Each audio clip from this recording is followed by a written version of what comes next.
then it's very likely the fossils of any organism been dated incorrectly, and therefore then the geologic ages themselves are incorrect. What you're saying is that if you pull out the notion of a long period of time, you're pulling out a major foundation for the conventional paradigm. Absolutely. In fact, time is the critical component for evolution.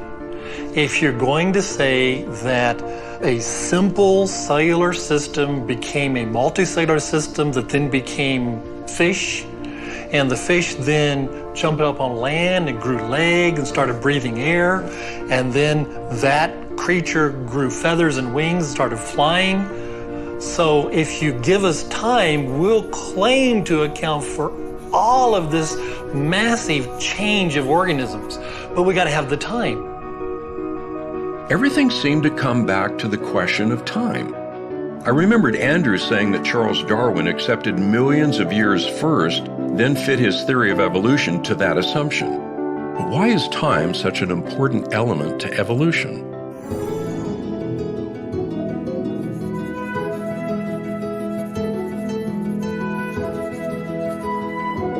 Rob Carter is a marine biologist, so he took me scuba diving to get a glimpse of a world most people don't see.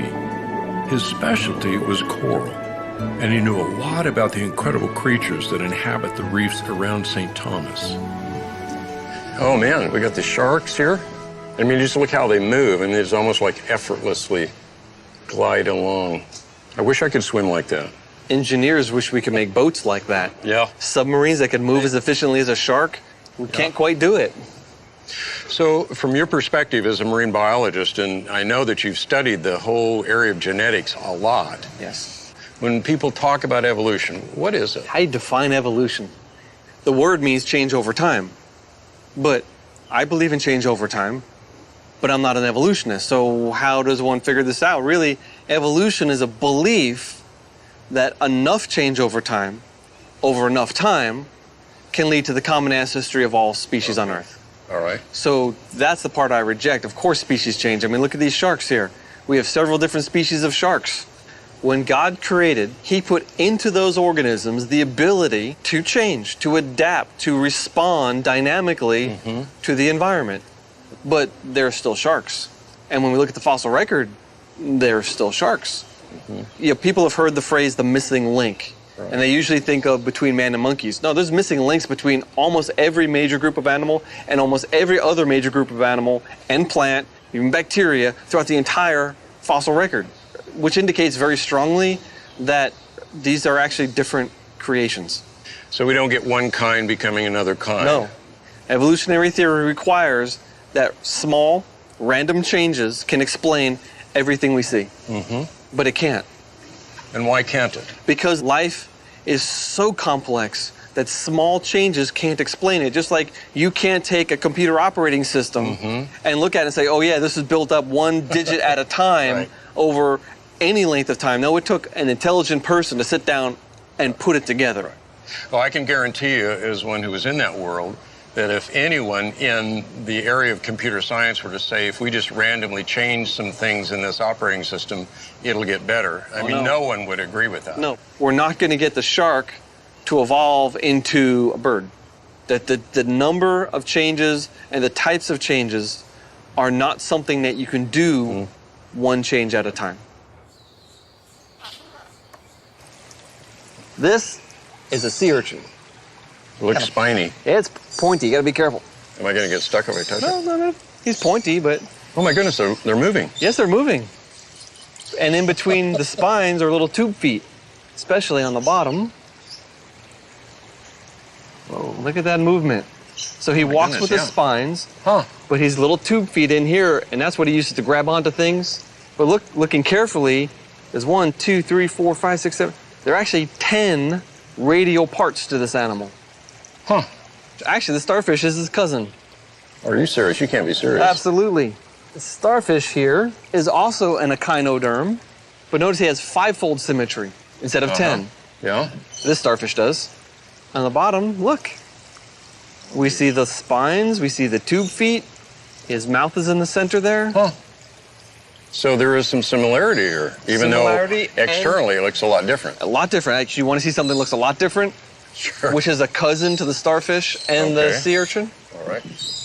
It almost looks like a rock. Yes, yes. I got to be careful. He's squirting on me. This is a sea cucumber. Oh, big. He has spines. He has 2 feet. Oh, my goodness. You would never know it until you studied really hard that this also is an echinoderm. He's not very happy being out of the water, so let me put him back in. Yeah, so these are all related, even though they look very, very different. Related in their creation.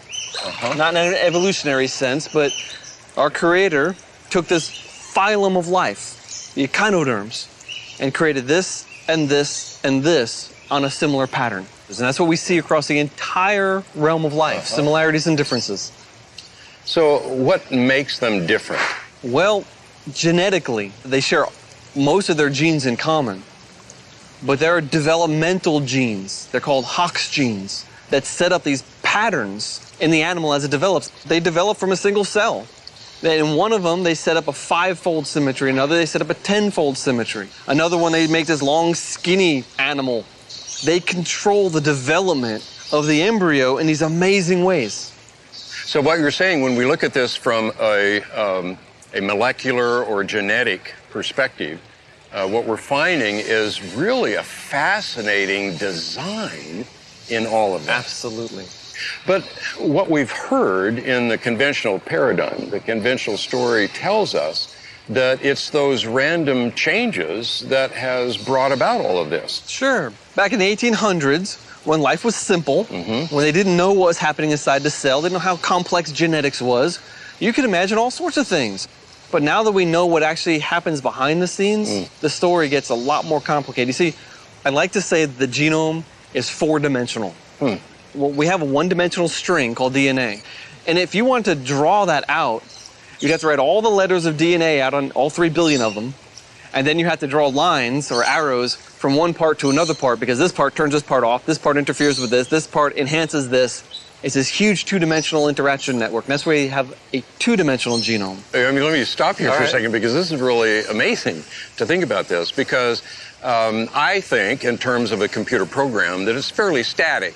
I mean, the instructions are there, but you're talking about a program that is reprogramming itself. It's modifying its own instructions. Oh, wait till I get to the 4th dimension. Oh, okay. Because of the 3rd dimension first.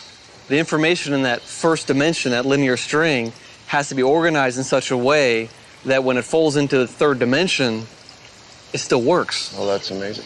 Genes that are used together are next to each other in 3D space. Are you saying that once this thing gets folded up, it's almost like we have a new set of instructions? Yes, a new level of information. Unbelievable. That whoever programmed that 1st level needed to understand what was going to happen, have it work in the 3rd level. But you said there's another dimension even. Oh yeah, the 4th dimension is time.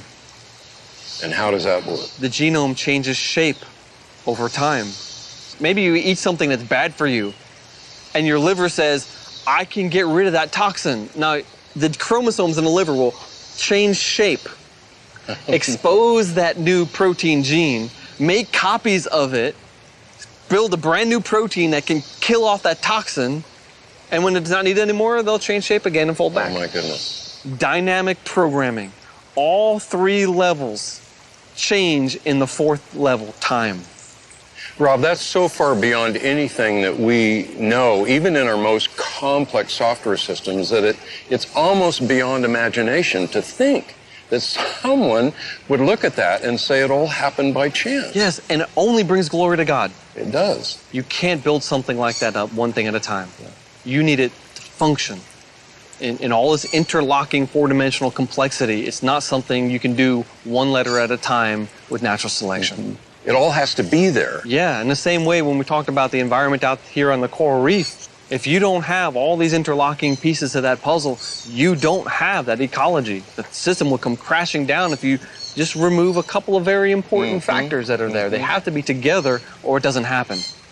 So not only did we have this interdependency, this mutualism, so to speak, down at the genetic level, now we even make it more complex by saying there is that same mutualism at the higher level as well. Yes. In fact, the entire world has a mutualism.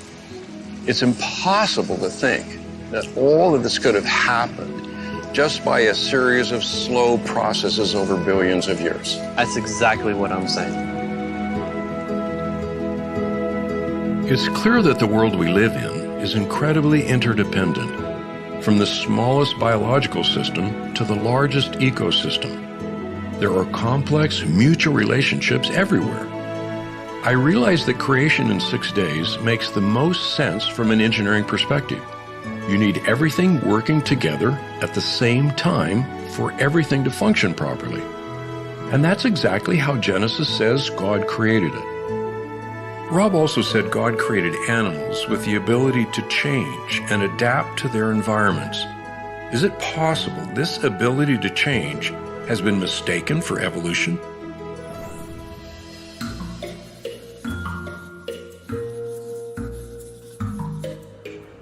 As Todd Wood and I walked through the zoo, we saw incredible beauty and amazing design wherever we looked. I noticed the great diversity between some animals, as well as the remarkable similarity of others. As a biologist, what do you see when you see all of these creatures? Yeah, when I look at this, look at these lions specifically, I'm seeing cats myself. And all the other cats they have here at the zoo, they all have this underlying catness to them that's really apparent. It's really apparent when they start playing, right? You're seeing them playing with some sort of ball or something, and they're just like a cat. They look like a cat. You know, scientists would put that into a family called Felidae. And I would understand the felids to be representatives of a single created kind. So the continuity, the similarity there is so significant that I'd say, yeah, these guys have all descended from a single pair of critters that was on the ark, and that eventually generated all the different sorts of cats that we have today. So rather than just a random accident, it appears as if all of these different species are coming from a really elaborate design. Oh, absolutely. And it's not just a design like God, designed and created the lion. It's God created something that could make a lion. So it's more like, a multi-tool or a Swiss Army knife where you got all these pieces that you can just pop out whenever you need them, but it's all just one thing.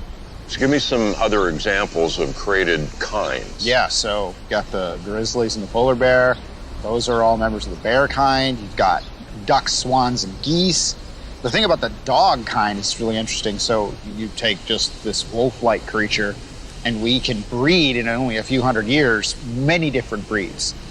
Well, Todd, that's kind of fascinating now to think about what God was doing when he was bringing two of every kind. What do you think was going on there? Oh, yeah. I mean, he doesn't have to bring every little variety onto the ark. So when you actually do the calculations, and okay, so we don't know exactly how many created kinds there were on the ark, but maybe a couple thousand, and they're small. Most animals are quite small, so you have room to spare, literally room to spare. And all of that diversity that we have today is built into those two of every kind.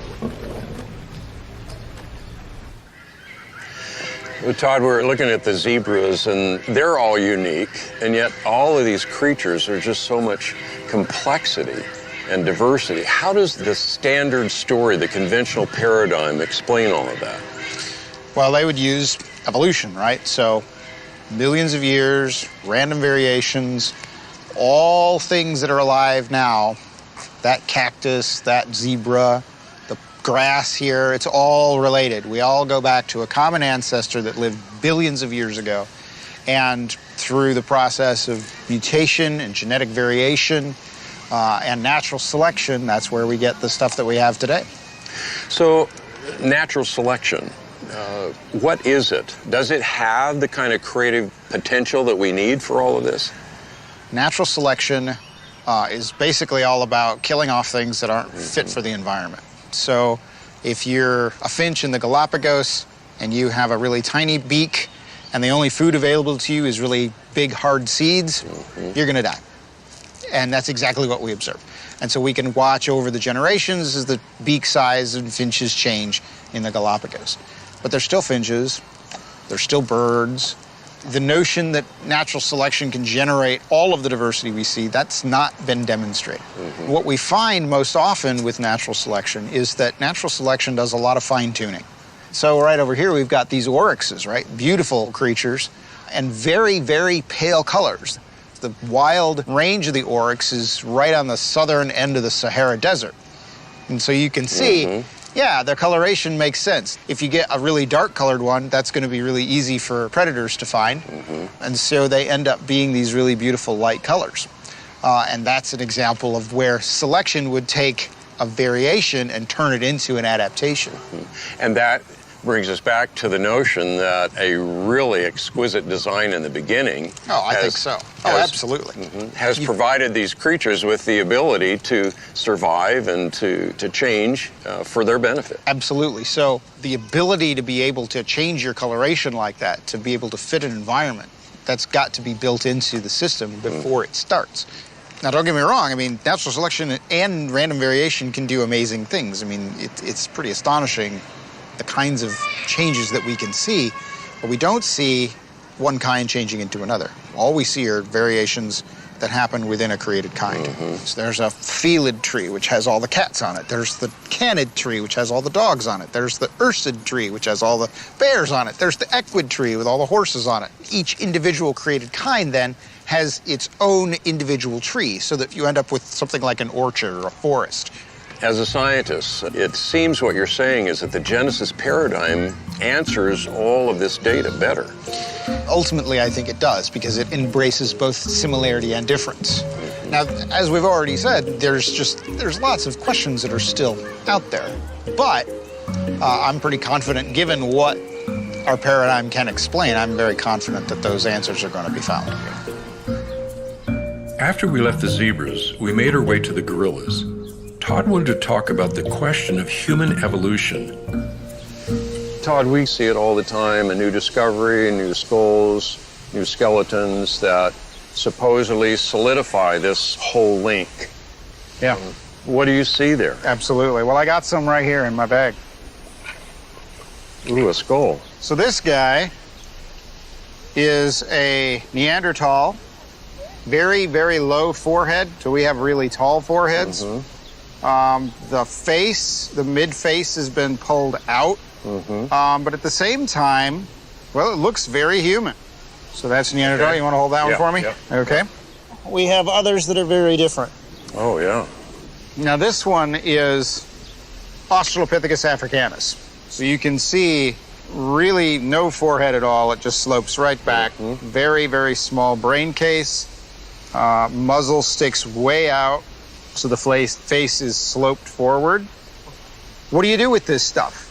I mean, there's many more that we could show, many more pictures, many more skulls, and you can see, looking at them together, they're really, there's a lot of difference there. Yeah.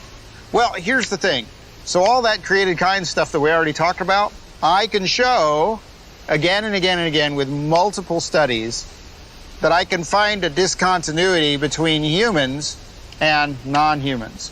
So this thing lands on the human side. This Neanderthal here, it's one of us. This thing is not. It is different. But this would be just another one of those varieties of living things that God made in the beginning and that survived the flood aboard the ark. So when we look at Neanderthal man, we're looking at a human, but it's a human that, just like we find in dogs, we have a lot of variety of dogs. We got a lot of variety of people. So even looking back here at the gorilla, we can see the obvious differences between us and him, not the least of which is that he's in there and we can go home when we're done. And so those differences are really huge, aren't they? Yeah, absolutely. The image of God entails this idea of being God's representative here on this earth. Part of that, then, is having dominion and having authority, spiritual quality that we have, that we don't share with animals like that. Yeah. It's obvious we're different from the rest of creation because we're made in God's image. We're the only ones to create zoos so we can see the beauty of God's animals. And we're unique in tracking time and wanting to know our own history. But where does our concept of time come from?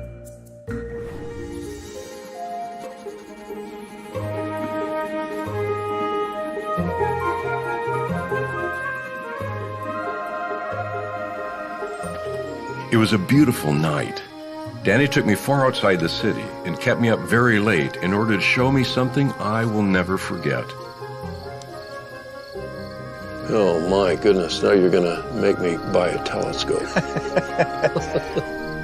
But you know, we have some purposes given for the stars in Genesis 1:14-19. That's the day 4 creation account. It mentions the stars and other heavenly bodies to mark time, to rule over the night, to be for signs, seasons, festivals, and so forth.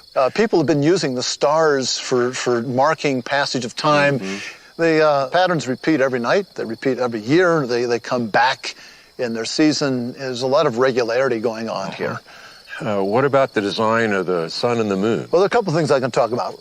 On rare occasions, the moon passes between us and the sun. Doesn't happen very often. And when that happens, the moon just barely covers the sun up.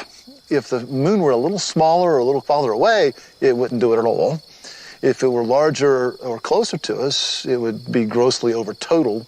And so these eclipses are spectacular and rare, and this is the only planet on which it matters, and it's the only planet which it happens. And you've got to think either just that's the way the world is for no apparent reason, or the world is that way for a purpose and design. And to me, that speaks of creation. Okay, high overhead here we have the Great Square of Pegasus. It's this big rectangle. Now coming off of Pegasus is a little fuzzy spot right there. Do you see that? Yes. That's the Andromeda Galaxy. That is the most distant object that you can see with the naked eye. It's we think a little over 2 million light years away, and it contains a couple 100 billion stars. Wow. Okay, Danny, that brings me to a big question, and a big question in a lot of people's minds. If we have stars that are that far away, millions of light years away, and if the Earth is young, as we believe, then how in the world can the starlight be here? Yeah, we call this the light travel time problem, and I'll try to phrase it for you a little differently. We believe that the creation is only thousands of years old, say 6,000 years, 7,000 years, something like that. And I've just pointed out something to you that we think is 2 million light years away from us. I think those distances are reasonably correct. And we creationists need to answer this question, and we've offered several different solutions to that. I'll discuss with you my solution on this. Several things jump out at me in the creation account. One, there's a lot of process going on, very rapid process, but still process. If you look at the day 3 account, it talks about plants rising up out of the ground. It says, let the earth bring forth these plants, and the earth brought forth. I think if you would have been there, it would have looked like a time-lapse movie. Growth that might take normally decades taking place in a matter of minutes or hours at the most. Normal growth abnormally fast. I believe you can interpret one day of creation in terms of another day. So I turn to the day 4 account. Not much information is given there, but I think God also rapidly made the stars and other astronomical bodies. And then in order for them to fulfill their function to be seen, he had to rapidly bring forth that light, just as he brought plants and matured them quickly. He had to bring that light here. I'm suggesting when we actually look at these objects, like the Andromeda Galaxy we saw a few minutes ago, we're looking at light that actually left that object. Yes. So I think there's a rapid maturing took place. Danny, are there some other things that you see that would point to a young universe? I think so. For instance, spiral galaxies. The Andromeda Galaxy we talked about is a spiral galaxy. Our own is. And the inside of the galaxies should spin faster than the outside of the galaxy. So after a few rotations, you ought to wind up or smear out those spiral patterns. They ought to disappear after a few rotations. Now, most astronomers think that spiral galaxies are 10 billion years old. So why do we still see spiral patterns? You shouldn't see those. And it's been long recognized as a problem.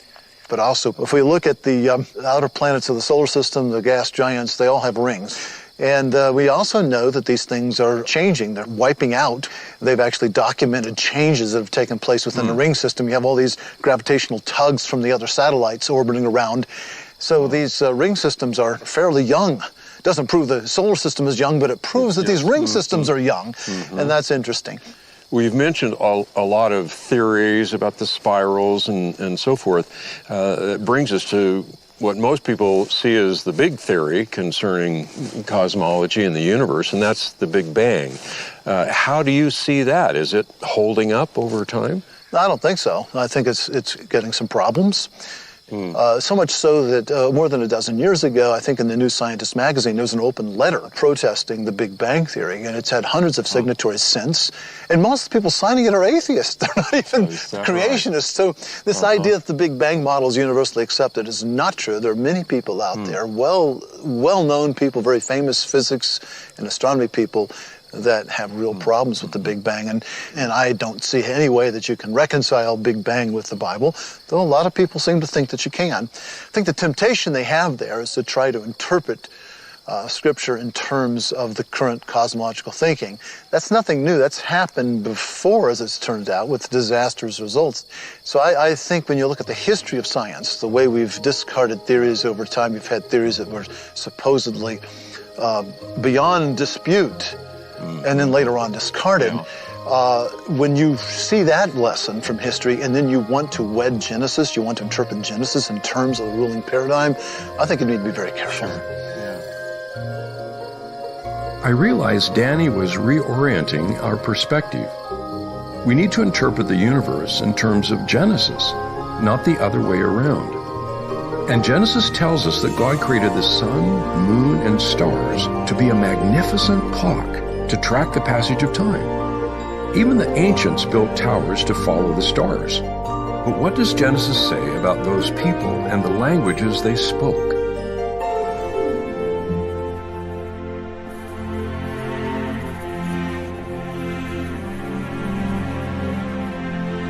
Doug took me to one of the best archaeological museums in the world to show me some of the unique artifacts that relate to Genesis. Well, the events of the Bible are unfolded in the ancient Near East, so all of these lands are extremely important to understanding how and what took place in the biblical text. So this picks up these events we've been looking at in Genesis, from creation and the flood, and now we're to the dispersion of mankind out of Noah and his family. Exactly.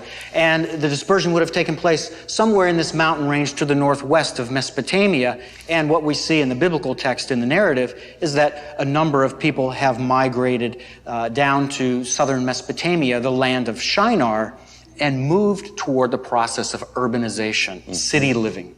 And that's the famous Tower of Babel. Absolutely. Do we know where that is? There are about 7 or 8 Babels, cities of Babel, in the ancient area of Mesopotamia. And so one at a time, I've studied all of those areas and found only one that meets all the criteria of the famous site of the Tower of Babel. And that is the site of Eridu, which is in southeastern Mesopotamia. We have signs of the expansion to the north, to the south, to the east, to the west, all the way as far as Egypt.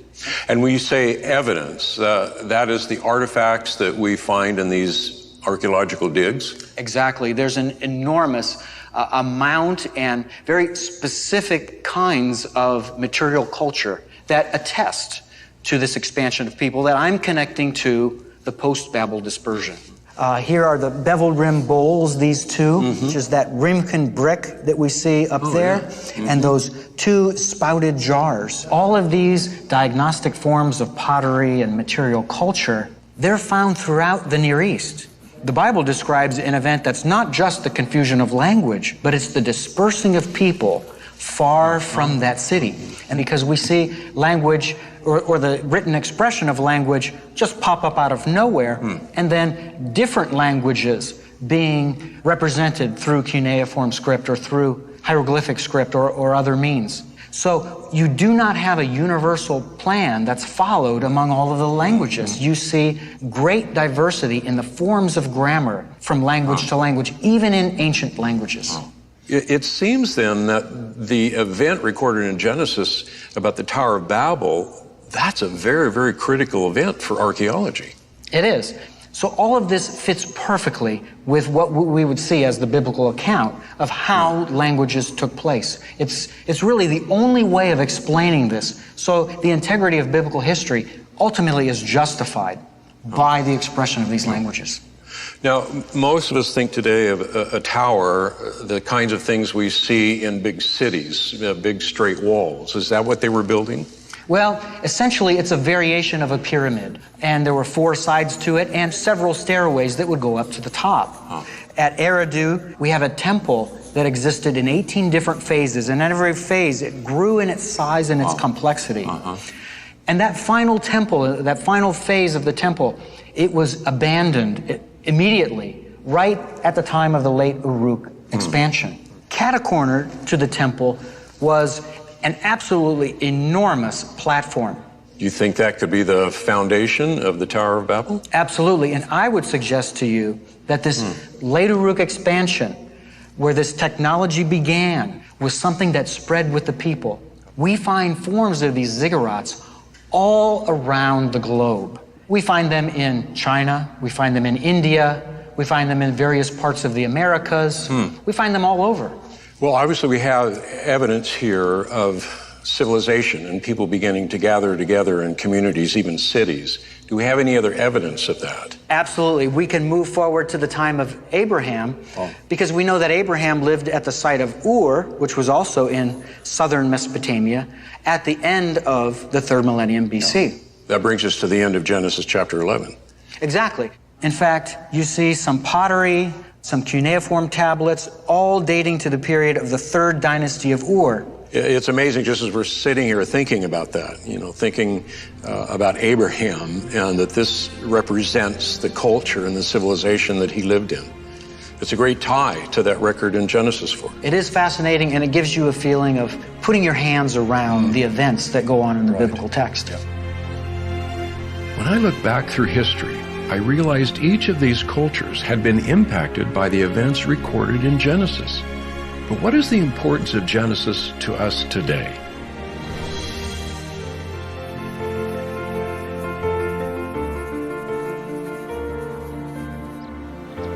George Grant wanted to meet me at a garden near his home. He said it was a good reminder of where our history began.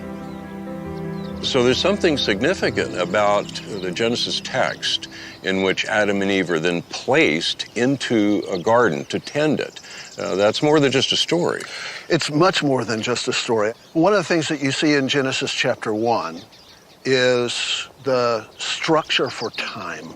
The universe is created for a 24-hour day. And so everything from the way our sleep cycles and the way our work cycles work all come from that definitive historical account there. When we get to Genesis chapter 2, we start to see the meaning and purpose of man. Of course, in Genesis chapter 3, we see the disruption of everything by the fall. And the implications of an historical fall, an actual man and an actual woman who actually yielded to actual sin, have then implications all through the rest of the Bible. If you remove a literal Adam and Eve, that changes the whole shape of what history is and how history is remembered.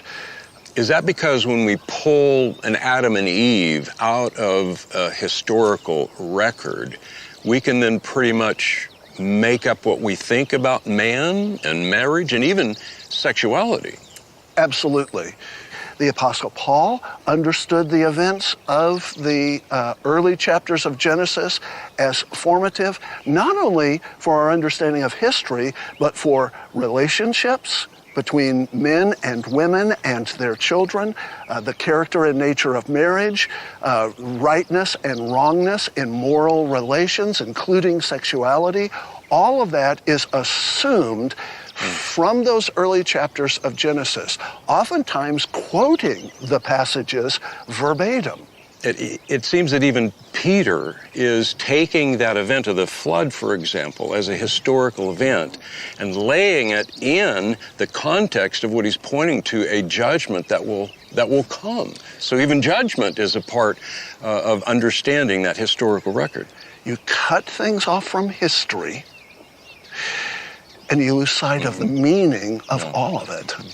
I think most Christians, when we talk about, for example, the life of Christ, those are understood to be historical accounts. Right. Why is it that when we look at the account in Genesis, that we have a tendency not to want to do that? We have a tendency not to do it because we're constantly exhorted to not see it that way. From the culture around us? The culture around us, from theologians, modern theologians who are trying to somehow, in their minds, fit the truths of Scripture with the so-called discoveries of science, which, if you know anything about the history of science, you know is an incredibly unreliable path. So we're constantly bombarded with this message that we have to adjust our view. But I think there are a lot of Christians who have a sense that the historicity of Genesis is just not that important to their Christianity. I think we've been sold a bill of goods on that. When you somehow make those chapters a different category altogether and non-historical, what are you doing to all of the rest of the Bible? The Bible that assumes that it's true, the Bible that treats it as historically true, the Bible that refers back to all of the characters that are there. Does that then negate the whole of the Bible? Well, yes. And that's exactly what the strategy was of the higher critics in the 18th and 19th centuries. They knew if you could somehow attack the first 3 or the first 11 chapters of Genesis, you've done away with the whole thing. Well, George, all of this brings us back then to the notion that the history that's recorded in Genesis, or any true history at all, is critical for us in terms of understanding what's going on around us. Yeah, in fact, it reminds us of how important history is in anchoring all of the other human disciplines. It is history that helps to inform science so that science can begin its journey of discovery in the world. So what history does is it tells us what happened. Then what science attempts to do is it asks the question, well, how did it happen? And then it begins to explore the how, the mechanics, the structures that were present in those events. If you try and reverse that, if you try and make science saying what actually happened, then you wind up having a worldview that is constantly shifting where nothing is certain. And moral relativism is the necessary outcome. And God has given us that bedrock. He's given us that foundation in that historical record. He's given it to us in that historical record, going all the way back to Genesis chapter 1 and the garden. In the end, I suppose we always return home. And for me, home is Colorado. I always think more clearly when I'm out in the beauty of God's creation. We've been a lot of places and seen a lot of things, but considering everything together, it's clear that nothing in the world makes sense except in the light of Genesis. I love being in the mountains, especially ones like these. They help give us a good perspective, help us realize that we're small and finite and vulnerable. They humble us. And we need to be humbled because we have a tendency to base our ideas on our own small set of experiences. That's why the wisdom of the ages has told us over and over again to know history. Everything that we have done up to this point has looked at the evidence that shows us that the Word of God, the history that has been laid down for us in Genesis, is true. God created the world in 6 days. There is a real Adam, a real Eve. There is a real fall. There was a real flood that destroyed the world and produced all of this. It is glorious, but it represents the judgment of God. Everything supports what God has told us. Genesis is history, true history.